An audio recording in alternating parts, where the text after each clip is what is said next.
O programa a seguir tem classificação indicativa 12 anos.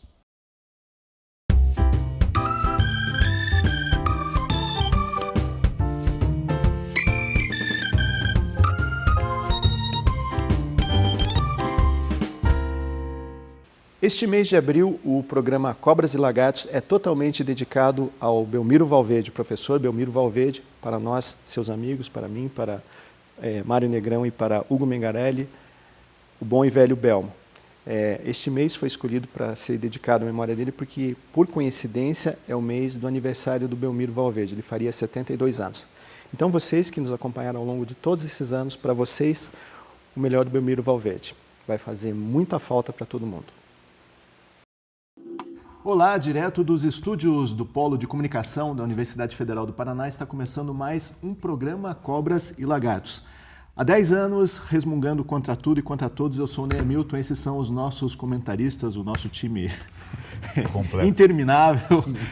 Belmiro Valverde, Mário Negrão, Hugo Mengarelli, há 10 anos quase resmungando, reclamando. Nós temos um belo futuro atrás de nós. Um belo futuro atrás de nós, mas o nosso programa é longevo. Belmiro Valverde, vamos começar falando de chute no traseiro. É isso, pois você sabia? Você sabia? Essa frase dita por um dirigente da FIFA causou furor no Brasil, mexeu com os nossos brios verde e amarelo. Nós estamos resmungando até hoje disso e causou um desconforto entre o governo brasileiro e a FIFA. Mas o Brasil merece um chute no traseiro por vários motivos, não é, Belmiro Valverde? Eu acho que ele foi de uma inabilidade horrível, né? Depois ele quis justificar dizendo que a expressão mettre le pied aux fesses, que significa em português, meteu em português pé na bunda. O pé na bunda, que é uma expressão que na França se usa até entre os amantes, quanto mais. Né? Mas não é bem assim, né? Claro. Ninguém diz uma coisa dessa. Não, isso né? é em qualquer língua. Em qualquer língua é ofensivo, né? Mas ele tem razão na substância, né? Porque nós estamos dando uma demonstração de desorganização e de amadorismo marrom porque ele é pago, inclusive, esse amadorismo, inacreditáveis. Você vê que a Copa está aí, a Copa falta menos de 2 anos, a Copa daqui a 2 anos ela tem que estar tudo pronto e nós estamos com os aeroportos ainda começando a ser modificados. Os estádios estão com 30%, 35% só das obras feitas. A parte de mobilidade urbana já se desistiu de fazer e vai se decretar feriado para poder a pessoa ir ao jogo. Se decretou a imobilidade urbana. A imobilidade. Os hospitais que iam ser todos reformados para ter, então, centros de trauma, não sei o que, no Brasil inteiro, não vão ser mais feitos. Quer dizer, então, nós estamos dando uma demonstração realmente de um primarismo, né? Quer dizer, que não é compatível nem com a sexta economia do mundo, como a gente gosta de se vangloriar de ser, né? Nem é compatível com um país que quer fazer um patrocínio desse. Eu, pessoalmente, tenho a maior antipatia, por exemplo, da Copa do Mundo e da Olimpíada. Até eu estou escrevendo um artigo essa semana dizendo que Olimpíada e Copa do Mundo é que nem iate de amigo. Ou você não deve comprar o seu próprio, você deve arranjar um amigo que tem iate. Porque daí ele compra, ele paga, ele bota claro. Gasolina, entende? E você só chega lá para passear nele. Nós fazemos na Copa do Mundo é uma estupidez, nós estamos gastando 40 bilhões de reais jogando pela janela, vamos depois gastar mais outros 30 na Olimpíada, quando agora o IPE acabou de mostrar que o Brasil precisa de 500 bilhões de reais para botar a infraestrutura minimamente em condições. Eu acho, né, que cada dia está mais patente, que uma coisa é a economia brasileira, outra coisa são as instituições. Quer dizer, você vê claramente que na área da economia, se você olhar para trás, você teve um avanço considerável. Né? Eu me lembro que quando eu fui secretário de Planejamento a primeira vez, você fazia aqueles cálculos de produtividade agrícola, o Brasil era assim 1/3 da produtividade americana. Era 1/5 da produtividade australiana em algumas coisas, certo? Hoje em dia essa diferença já encurtou muito. Né? Hoje em dia é um país que produz avião, que produz automóvel, que produz bem de capital. A economia em si avançou muito. Como instituições, o Brasil não avançou nada. O Brasil tem uma vida política tão ruim quanto tinha no tempo do Juscelino Kubitschek ou antes dele. O Brasil tem uma vida judiciária que agora, graças ao CNJ e agora, graças a uma certa iluminação que está havendo no Supremo, né, de não cair na armadilha do corporativismo, começa a ter algum sinal de melhoria. Já estamos chegando aos anos 70. Estamos chegando aos anos 50. Né? Quer dizer, o Bertrand de Juvenal, que era um grande filósofo francês, dizia assim, há uma grande ilusão de dizer que o país que está subdesenvolvido ou em desenvolvimento, ele é um trem que anda nos trilhos dos países desenvolvidos. Só que algumas estações atrás. E eu sempre acreditei nisso. Viúva porcina mesmo. Você não está no mesmo trem, nem está no mesmo trilho. Mas às vezes você olha, nós temos similaridades com o que aconteceu na Europa, nos Estados Unidos, no século XIX. Então nós estamos realmente no trilho e estamos muito atrasados. Então eu acho que efetivamente esse descompasso é cada dia mais visível. Então você vê, por exemplo, em todos os setores, você vê um país como o nosso, que você tem lá a Copa do Mundo, tem isso, tem aquilo, tem um avião que é feito pela Embraer, tem lá, e daí o cara chega no Sol da Guiara e morre na entrada do hospital.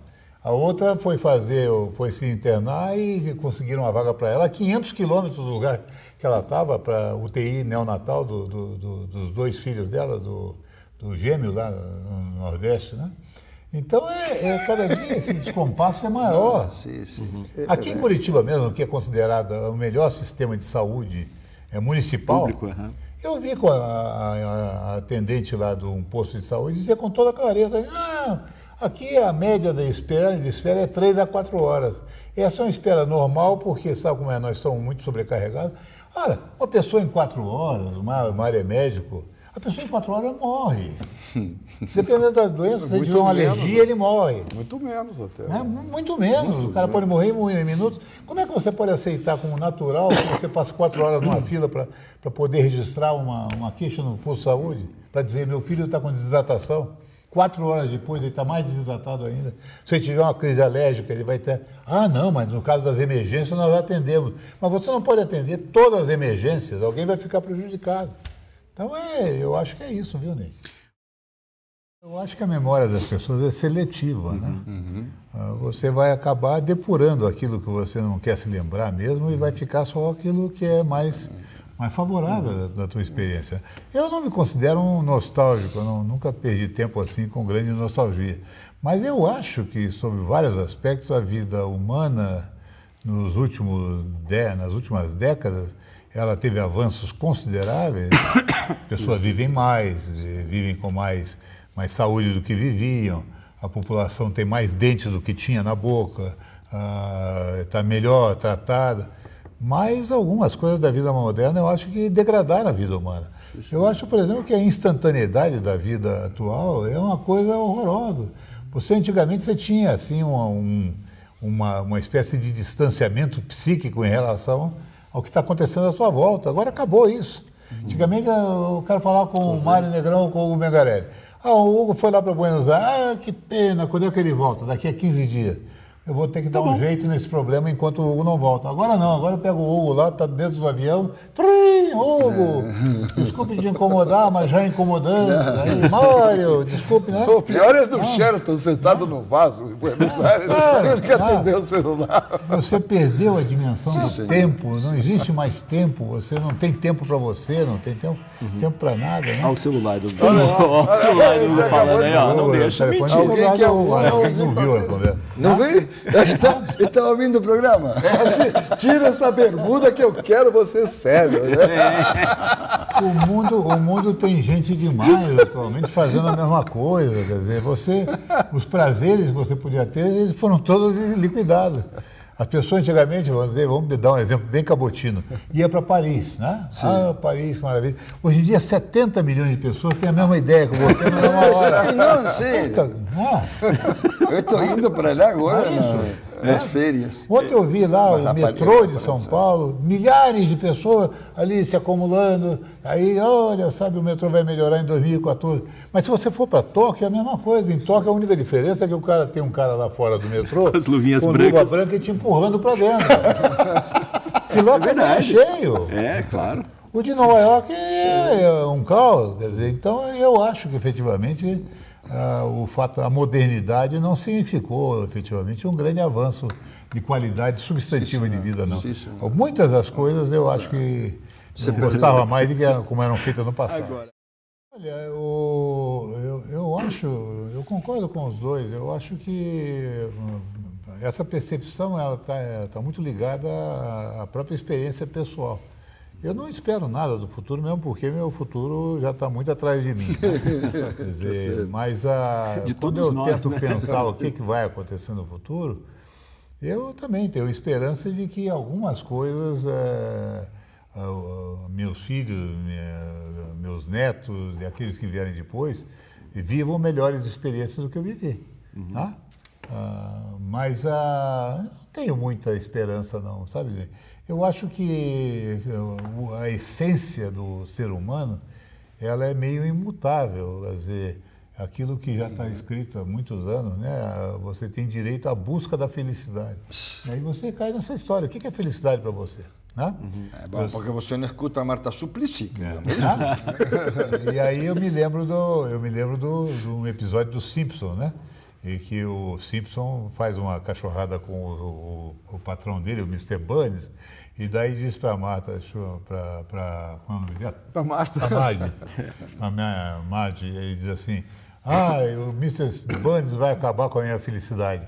Daí ela diz para ele, vem cá, homem, quando a felicidade de um homem é comer 2 vezes a sobremesa, acordar mais cedo, mais tarde no sábado e receber um carinho ocasional, ninguém pode tirar isso dele.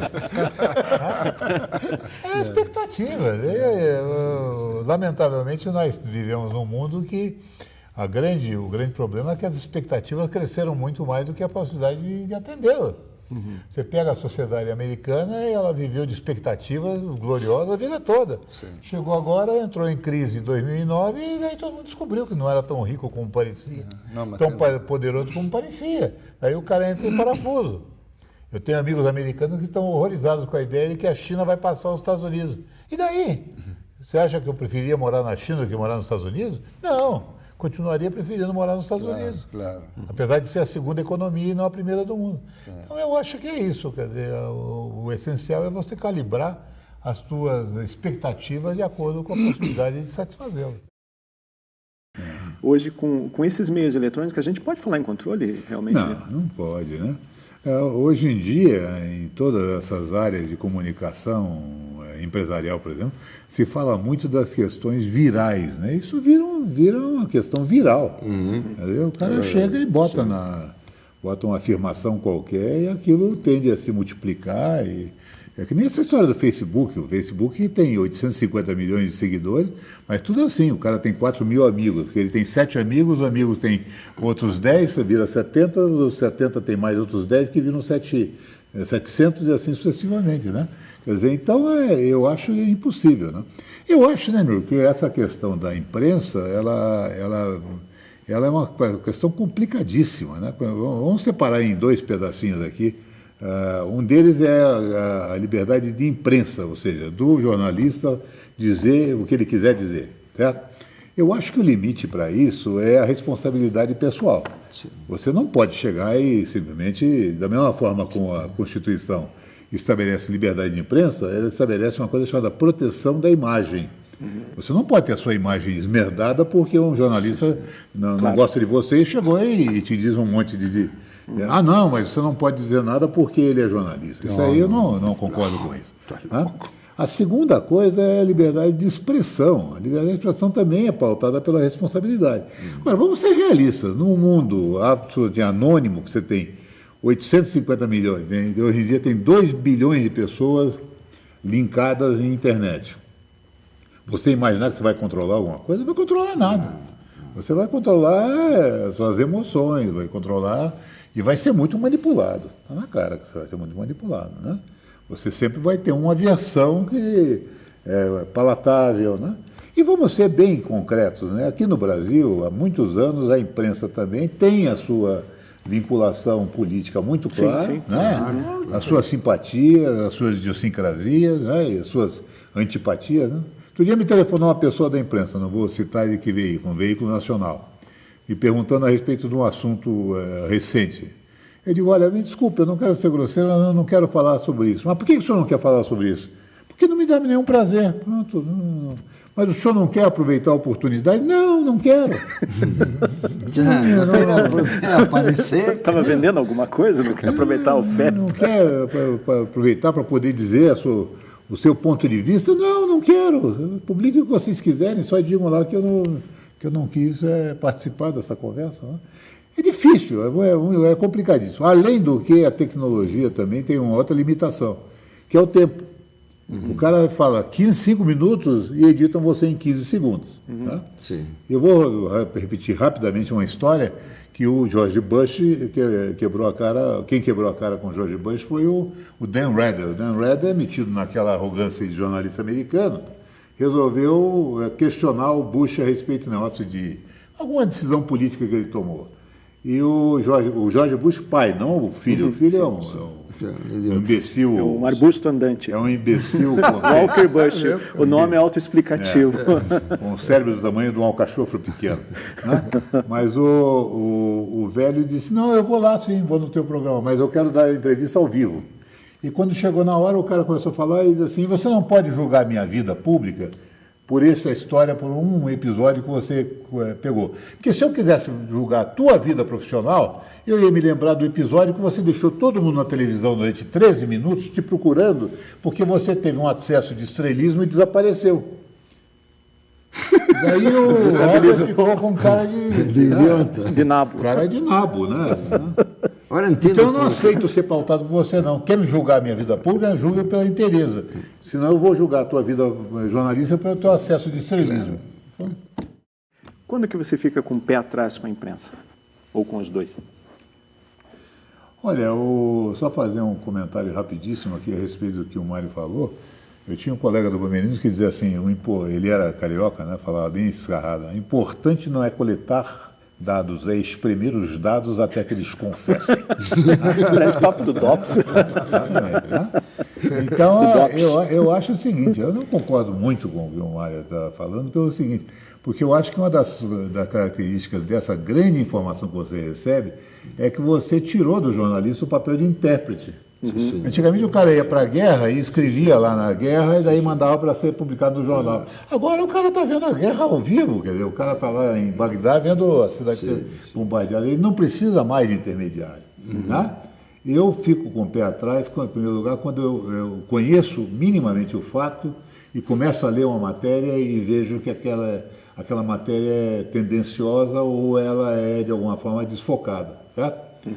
Outro dia, até, sem me alongar muito, eu estava vendo uma entrevista na CBN de um cara contando a respeito da explosão aqui no AU, que tinha sido provocada para poder permitir que, na mesma hora, invadissem o presídio, a polícia militar invadisse o presídio, certo? E massacrasse os presos. Isso é uma maior tolice, porque meu pai morava a uma quadra da explosão, a explosão até as pedras da rua sabem que aconteceu porque vinha um caminhão cheio de explosivos de Rio Branco, e quando chegou ali na subida Exatamente. E quando chegou ali na subida do AU, o caminhão começou a pegar fogo, e o motorista pulou do caminhão e deixou o caminhão explodir. Inclusive avisou as pessoas. Avisou, claro, não morreu ninguém. O motor foi parar em cima, isso não lembro. Porque eu trabalhava aqui perto, para quem não sabe, nós estamos aqui no JuVV, perto de onde aconteceu. Eu trabalhava no Instituto de Biologia e Pesquisas Tecnológicas. Eu era auxiliar. 3 minutos depois da explosão, eu estava no local. Eu tinha acabado de chegar de novo. Eu estava também, que eu vi que a explosão, meu pai morava ali perto, saí correndo lá da secretaria e fui ver. Quando cheguei lá, não consegui nem chegar perto. Um buraco no chão, tinha casa, tinham desaparecido. Evaporaram. Sim. E vai esse cara e diz na televisão, e diz na rádio, com toda seriedade, não, porque veja, uma coisa conspiratória, provocaram uma explosão na frente do presídio do AU para poder a polícia militar entrar e massacrar os presos. Isso é a maior tolice que eu ouvi na minha vida. Então aí eu fico com os 2 pés atrás, eu com os 4 até, segundo os meus inimigos. Mas viu? Belmiro Valverde, nessa semana o STJ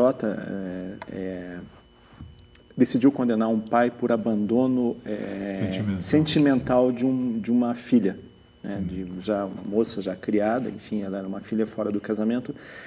É uma decisão inédita e você não acha que é um pouco contraditória, porque você está entrando num campo do o que é abandono sentimental? Quer dizer, como é que você mede isso? Hoje você encontrou 2 temas complicados, hein? Meu Deus do céu. São 2 temas para vários programas.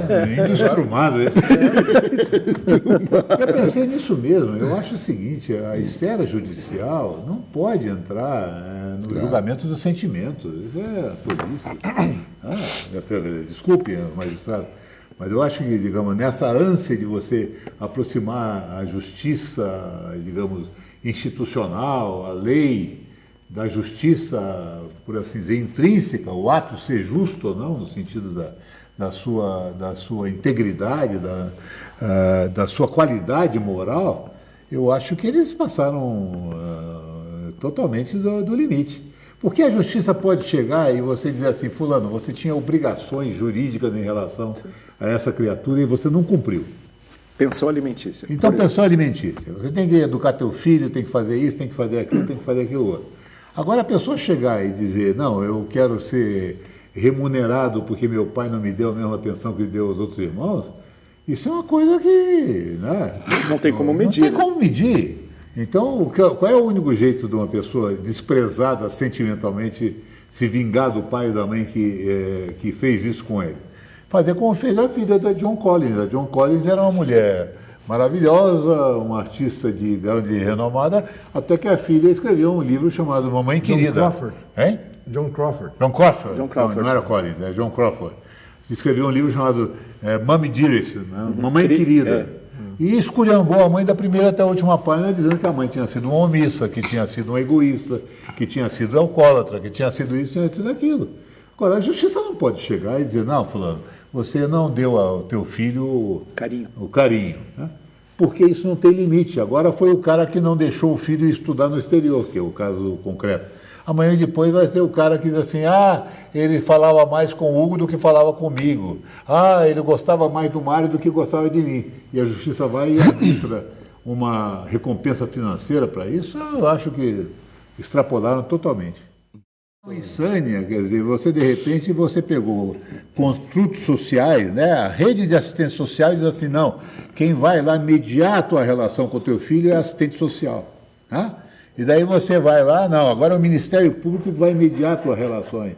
Agora não sei quem que vai mediar as tuas relações. Sim. Então, você como cidadão, agora, efetivamente, há coisas e coisas. Quer dizer, qualquer um de nós, com o mínimo de bom senso, e aí sim está o papel da justiça, quando alguém extrapola o exercício natural da autoridade e entra no terreno da violência, no terreno da degeneração, da degradação do ser humano, aí a justiça intervém. Exatamente. Olha, você bateu no teu filho, mas você não bateu no teu filho, você deu lá uma pancada, você não faça isso. Você bateu porque você deu um murro na cara dele, você pegou uma criança indefesa e suou até o ponto de ter que levar para o hospital. Aí você bota esse filho da puta na cadeia. Exatamente. Entende? Agora, se você ficar com essa mediação, em que tudo hoje em dia é mediado pela sociedade, eu acho isso fim da picada. Total. Acho que a sociedade realmente perdeu totalmente a visão de que você tem uma célula fundamental.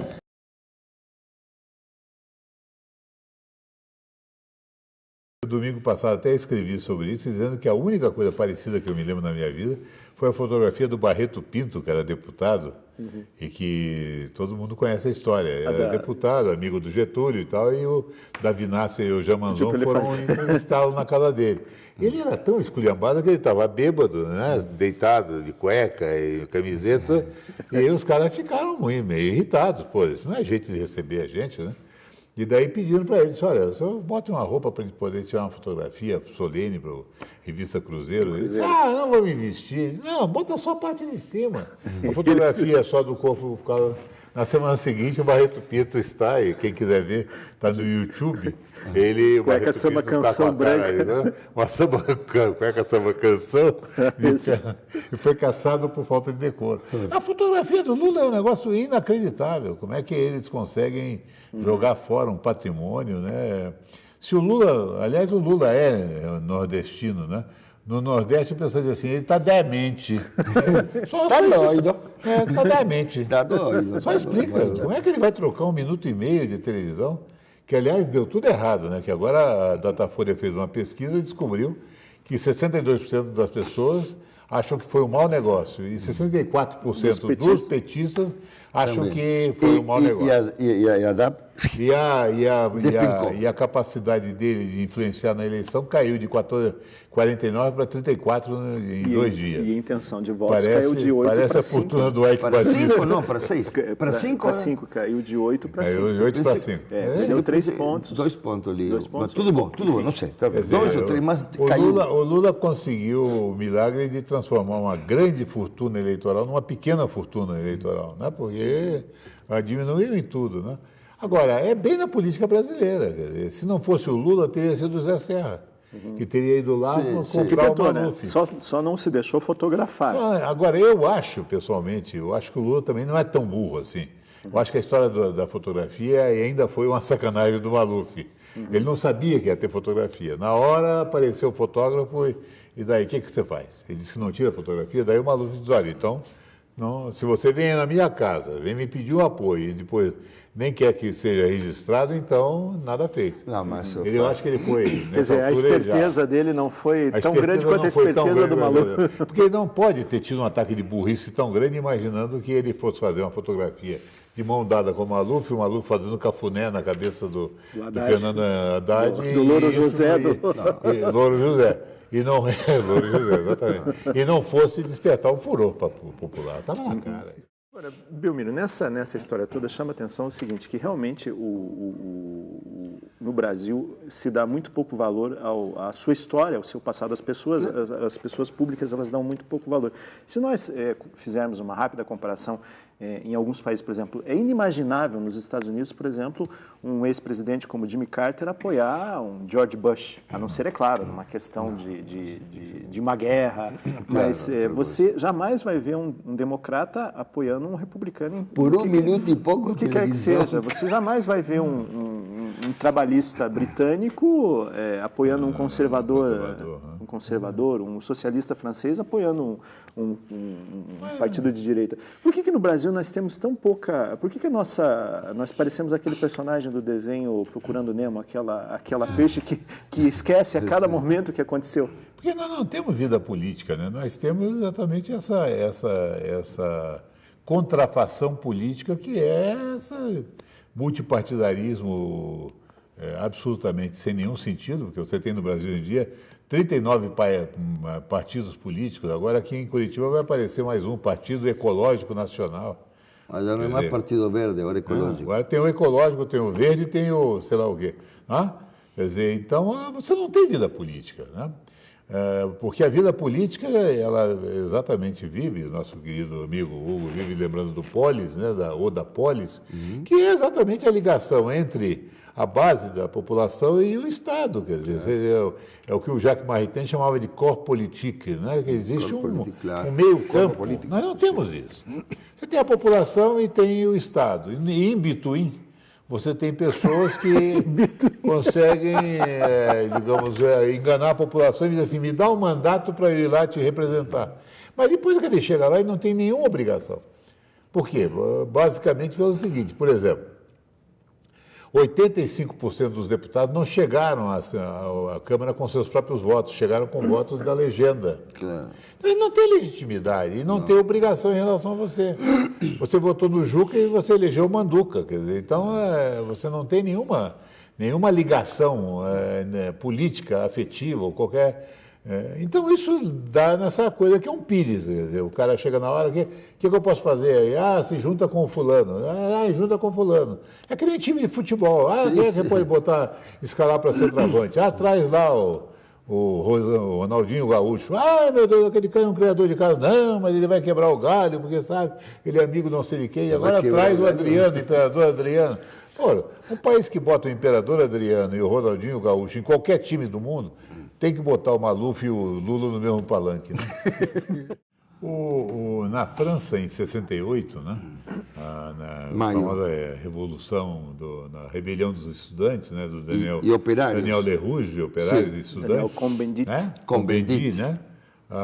Eles escreviam na parede a seguinte conjugação, né? Je participe, tu participes, de participe. Nous participons, vous participez, il profite. Eles aproveitam. Né? É o caso, você participa, vai lá, volta aos 16 anos, não sei o quê. Não. E o que você vê? É que você está coonestando um processo de aproveitamento mesmo. Quer dizer, hoje em dia você vê, você destampa uma panela no Brasil, né, e cada panela que você destampa, você vê o cheiro que sai. Esse negócio o Carlinhos Cachoeira, eu acho que é um fenômeno sociológico. Porque ele conseguiu, já que você tinha a Total Krieger, né, que é a guerra total, ele tem a Total Corruption, ele conseguiu corromper todo mundo. Ele está metido com o governador, está metido com o empreiteiro, está metido com o presidente, está metido com não sei quem, está metido... Ele está em todas, esse cara... E é o único preso. E é o único preso, isso também faz parte né? Que agora, vamos justiçar esse cara. Então, eu acho que... Você tem que começar, a minha esperança, e aí eu tenho um pouco do Mário Negrão, da sua esperança, é mais importante do que a experiência, é que você agora em novembro comece a dar sinais de que você encheu o saco desse troço. E que você exige que realmente haja uma modificação. Essas redes sociais, mal ou bem, eu acho chatíssimo o ganhador do Facebook. Encontro-me no salão VIP da American Airlines tomando champanhe Dom Perignon. Aí manda para todos os seus amigos. Acho que isso aí é uma viadagem, sabe? Mas o fato cibernética. Viadagem cibernética. Viadagem cibernética. Mas o fato é que as redes sociais começam a ter influência como tiveram agora no voto do Lewandowski. Todo mundo sabe que ele recebeu milhares de mensagens dizendo... Mas ele disse que ninguém me pressionou. Isso, o que é isso? Mas ele chegou na hora e entregou o votinho dele direitinho. Eu tenho esperança que a gente faça alguma coisa desse tipo. Olha, eu vou ser mais cínico aqui do que o Hugo nem tentou ser. Quando você descobre, como diria o nosso grande filósofo Ibrahim Suede, quando um jabuti estiver em cima de uma árvore, você desconfia que alguém botou ele lá, sozinho no frio. Né? Claro. E os franceses, assim, cherchez la femme, quando tem que desvendar um crime. Aqui no Brasil, quando tem qualquer coisa que você tem um jabuti, você diz assim, cherchez la Globo. Sim, claro. A Globo está por trás de tudo isso porque ela está fazendo uma operação bilionária em cima do tal do Ultimate Fighting Contest, não sei o quê. Né? Aí, de repente, nós começamos todo dia no Jornal Nacional, tem uma história de lutador, aí no Globo Repórter, daí já tem um show, um reality show com os lutadores, que é até um troço assim absolutamente surrealista. A Sandy é a musa dos lutadores, vocês viram isso? Não. É, claro, no Fantástico, a Sandy com aquele seu corpinho de ninfeta, é a musa dos lutadores, vai lá na casa deles para passar tarefas, etc e tal, um negócio assim meio surrealista, né? Então eu acho que é uma enorme operação comercial por trás disso. Agora, eu concordo com o Hugo, quer dizer, no fundo, isso é um extravasamento daquela agressividade que você vê nos videogames. E você vê em tudo, quer dizer, a sociedade hoje em dia é realmente uma sociedade muito violenta e gosta exatamente dessa exacerbação da violência, né? Pura. Filme hoje em dia não tem filme que não tenha mortes escabrosas, com sangue, da forma mais industrial mesmo, como você disse, né? Então eu acho que é isso aí. Agora, tem uma motivação comercial muito grande. Agora, só para dar rapidinho uma lembrança, é que o Brasil é um país, como dizia um amigo meu, que é um carrossel. Você fica parado e uma hora o cavalinho vai passar de novo na tua frente. Eu era menino no Rio de Janeiro e o grande herói do luta marcial no Brasil era o Carlos e o Hélio Gracie, os dois patriarcas da família Gracie, né? O Hélio Gracie eu acho até que é vivo ainda, o Carlos Gracie já morreu. E o Hélio Gracie dominava esse troço. Até que apareceu um baiano, que era um cara chamado Valdemar Santana, e o Valdemar Santana desafiou o Hélio Gracie para uma luta livre. Livre mesmo. Livre mesmo, de socos, não tinha nenhuma proteção. E o Hélio Gracie aceitou o desafio. Né? E na hora o Valdemar Santana deu uma sova no Hélio Gracie, tão grande que o Hélio Gracie foi para o hospital. Daí a família Gracie resolveu se vingar do Valdemar Santana, e o sobrinho dele, o Carson Gracie, desafiou para uma revanche. Daí foi lá e soqueou o Valdemar. Morreu o Valdemar, que tirou a fotografia faltando 3 dentes da frente. Daí o Valdemar disse, não, isso aí foi um acidente de percurso. Desafiou o Castle-Grace, foi lá e soqueou o Castle-Grace. Então o Rio de Janeiro viveu um ano com a briga entre o Grace e o Valdemar Santana. O Valdemar Santana virou uma celebridade no Rio de Janeiro. Abriu uma academia de vale tudo, né? Enquanto os Grace eram os caras do jiu-jitsu, né? Então, na realidade, isso tudo que estamos vendo, nós já vimos no passado, só que de uma forma bem mais tosca, né? Bem mais... Eu lembro que aqui mesmo tinha. Tinha, claro, tinha foi copiado eu no lembro Brasil que aqui, inteiro. na época, o Canal 6, que era da Tupi, tinha luta livre, mas era tenebroso Luta também. livre mesmo, não era... E tinha mordida. Catcana, né? Não, aquele telecat, né? Que depois que era farsesco, né? Que aquilo é... Aquilo não, estou E preparado. aquilo tem que ter uma técnica, inclusive, né? Sim, O cara se claro. joga em cima do outro, se ele não tiver uma técnica, ninguém quebrou. E os caras são enormes, né? Não, Os caras enormes, é curioso aquilo. De pátria do boxe, né? Porque o boxe profissional floresceu nos Estados Unidos, né? Na Europa ela sempre foi mais amador, né? Hoje em dia é um esporte que é relegado a hispânicos, pobres e pretos, né? E preto, sim. É só isso, quer dizer, você não tem mais. E nem dizer, não, os pretos do passado, né? Eu pegava lá desde do famoso, Sim, né? Muhammad Ali, Joe Frazier. Joe Frazier, Muhammad Ali, antes Joe Louis, uma grande figura, Floyd Patterson, né? O Sugar Ray Robinson, eram todos negros, mas eram caras de um talento excepcionalmente alto. Hoje em dia não, hoje em dia é um soqueamento mesmo de quinta categoria, né? Eu acho que, eu confesso, né, essa história toda tem um cheiro comercial. É bom. Tudo tem um cheiro comercial, né? Tudo. Nos Estados Unidos, há uns 10 anos atrás, o Vale Tudo de brincadeirinha virou uma febre também. E daí tinha, inclusive, caras que depois fizeram carreira como ator, que começaram nessa luta. Né? Tem um que é parecido. Van Damme, Fundele. Todos eles começaram nessa luta. Tem uns grandalhões. Exatamente. Tem um. Anabolizados, né? Tem um mulato escuro, assim, que ficou um cara muito charmoso, assim, bonito. Até o cara. Era The Rock em sua origem. Agora tem outro nome. E daí o cara virou celebridade. Né? Mas hoje em dia são esportes marginais, né?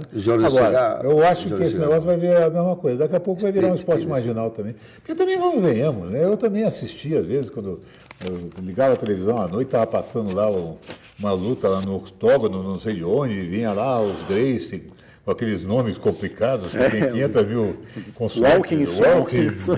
Brenkinson, Tennyson, Carlson, né? E eu via uma ou duas, mas também me encheu a paciência ver aquilo, né? Qual é a graça que tem ver a pessoa soqueando e tirando o sangue da cara do outro? Não, eu confesso que eu fiquei escandalizado com... Quer dizer, sujeito da minha idade ficar... Mas que eu assisti uma luta e um cidadão, um negro, contra um lutador havaiano que era enorme, ele derrubou o sujeito e enfiou um chute na cara que deixou todos os dentes. Aquilo foi uma das coisas mais pavorosas que eu vi, porque ficou... Eu disse, gente, eu nunca mais vou ver esse negócio. Agora, você quer ver uma coisa, sem estender muito, mas quer ver uma luta que é chatíssima de ver? Chatíssima não, ao contrário, é muito emocionante de ver. É o sumô. O sumô é divertidíssimo. Porque o sumô, o cara entra com 300 quilos, aí levanta uma perna, levanta a outra, para intimidar o outro. Aí pega sal e joga no ringue. Para quê? Para purificar. E daí começa a luta e o juiz grita para estimular os caras a se soquearem. Soquear não, se empurram. Quem tira o cara 30 segundos dura uma luta de sumô. Eu fui ver uma luta de sumô. Acho que o sumô é uma espécie de curling das lutas, né? Que é aquele esporte que o sujeito vai joga uma chaleira. As moças são gelo.